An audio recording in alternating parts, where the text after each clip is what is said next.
ফুটবলে হাওয়া দিতে হয়, এটা তো সবারই জানা।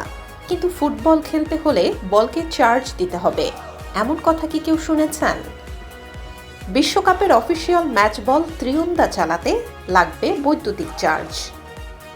2026 বিশ্বকাপের জন্য অ্যাডিডাস তৈরি করেছে প্রযুক্তি নির্ভর বিশেষ স্মার্টফোন ত্রিউন্দা।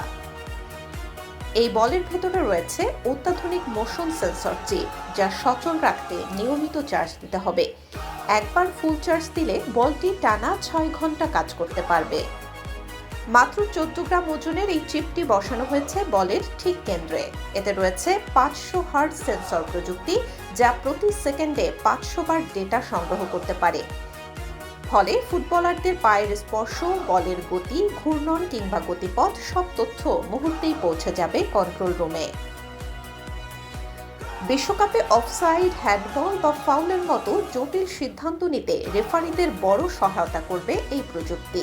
সবচেয়ে মজার বিষয় হলো, মাঠে খেলোয়াড়রা বুঝতেই পারবেন না যে তারা সাধারণ কোনো বল নয়, বরং এক ধরনের কম্পিউটারাইজড ফুটবল দিয়ে খেলছেন।